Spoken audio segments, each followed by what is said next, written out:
बिस्मिल्लाहिर्रहमानिर्रहीम। मैं काशिफ तुरुक। देखें, बात यह है कि गिलास आधा खाली होता है तो आप देखते हैं गिलास आधा खाली है, लेकिन अगर आप दूसरे ज़ाविये से देखेंगे तो वो गिलास आधा खाली नहीं, आधा गिलास भरा हुआ है।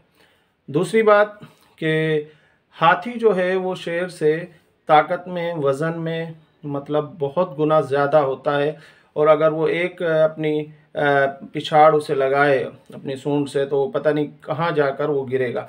लेकिन जब हाथी शेर को देखता है तो उसके पहले ही जहन में ये ख्याल आता है कि ये ईटर है, ये मुझे खाने वाला है, और जो शेर है वो उसे खा जाता है। अब हिरन, और आपने अक्सर टाइगर, चीते को देखा होगा, हिरन शायद चीते से तेज़ दौड़ सकता है, लेकिन जब वो दौड़ता है तो वो खौफ की वजह से पीछे मुड़ के देखता है, जिससे उसकी रफ्तार में फ़र्क आ जाता है और वो अपने इस खौफ की वजह से वो चीते का शिकार बन जाता है। नाज़रीन करम, देखें, ये सोच की बात होती है, जहन की बात होती है कि आप किस ज़ाविये से सोचते हैं। तो अगर आपका सोचने का अंदाज़ जो है, आपका सोचने का जो ज़ाविया है वो पुरएतमाद है और आपकी सोच हमेशा जो है वो मस्बत होती है, तो इंशाअल्लाह कामयाबी आपको ज़रूर मिलेगी। शुक्रिया। अल्लाह हाफ़िज़।